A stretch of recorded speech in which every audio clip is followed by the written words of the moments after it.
Indonesia, tanah penuh cerita.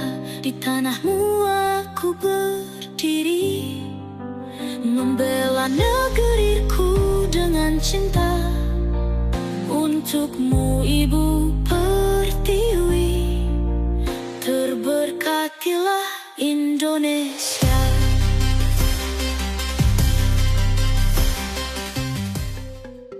Demi keagungan semesta, selamat datang di seri Kejeniusan Nusantara.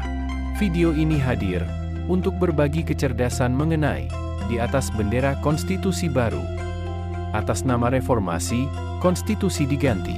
Partai dan oligarki jadi alat monopoli. Kesenjangan makin menjadi-jadi. KKN mentradisi. 22 tahun sudah, bangsa ini mengayuh gelombang pasar bebas. Hasilnya, eksperimentasi hukum tata negara ala hibridasi Timur Barat terus menemukan korbannya. Ujungnya jelas, kemanusiaan kita menjadi anti keadilan sosial. Kemerdekaan dan kedaulatan kita milik penguasa dan orang kaya. Apa yang terjadi dengan realisasi dari konstitusi baru? Sungguh, Guruku Hatta Taliwang, 2021, berkata lirih sambil mengusap air mata, kasihan sebuah bangsa yang bahagianya hanya saat pilpresung dan pilkadalsung. Kasihan sebilah rakyat yang bisa teriak hanya saat kampanye. Kasihan aktivis yang bisa makan hanya saat jadi tim sukses. Sungguh, kasihan negara kita. Ya, 22 tahun berlakunya konstitusi palsu, berakibat di sekitar kita banjir, orang mengeluh. Bukan banjir karya, yang memesona penuh-peluh. Tentu, ini tanda-tanda serius dari kemunduran peradaban, menuju komunitas sampah. Menurut Rio Disastro, 2024, dalam risetnya bertema demokrasi liberal di Indonesia, ada yang menggiriskan dalam jejak demokrasi kita. Dalam riset itu, hasilnya ada 5. Pertama, ia alat asymmetric war.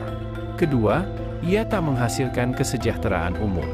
Ketiga, ia tak menghadirkan keadilan sosial. Keempat, ia memabukkan dan menghasilkan kaum fanatik, fundamentalis, dan buzzer. Kelima, ia mengkhianati Pancasila dan konstitusi asli warisan para pendiri republik.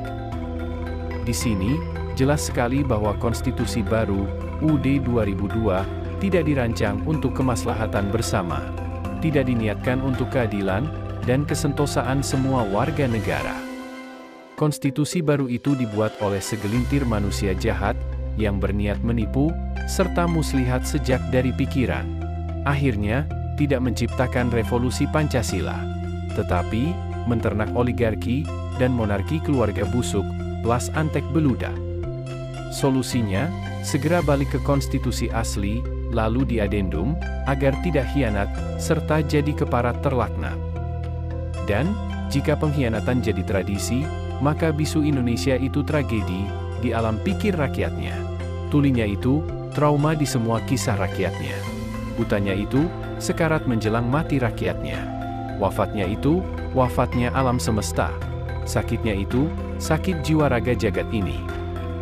Padahal, rakyat tanpa cinta Indonesia, bagai butiran debu, menggigil tak bertemu orgasme, bertalu-talu. Bagi jurnalis Tony Hashim, 2024, kondisi mutakhir di atas terjadi, karena mayoritas manusia butuh ruang, untuk bisa melarikan diri dari kenyataan. Manusia yang tidak kecanduan alkohol dan narkoba, harus dieksploitasi dalam pesta demokrasi liberal begundal, supaya tetap merasa eksis sebagai manusia. Makanya, jangan heran. Banyak yang berpikir meloncat-loncat, seolah kemenangan di pilkada sebagai people strategic victory. Padahal, mayoritas manusia Indonesia sudah dijadikan katak dalam sumur. Fisik dan pikirannya dibikin meloncat ke sana kemari. Tapi realitasnya, jiwa raganya ada di dalam sumur. Apa solusinya? 2 hal.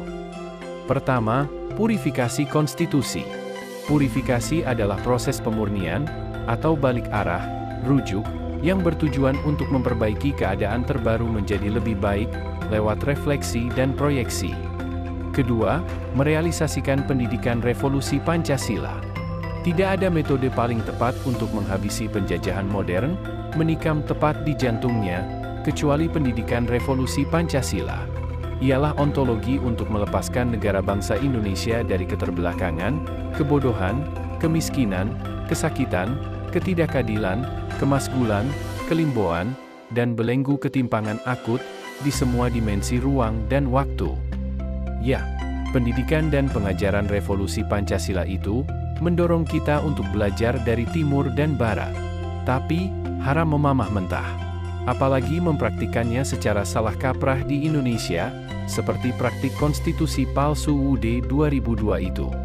Terlebih, pendidikan revolusi Pancasila itu mencetak warga negara jadi pembelajar yang jenius dan hibrida. Dari modal, model, dan modul di seluruh semesta. Kita sudah seharusnya berjiwa, berkarakter, dan bermental Pancasila.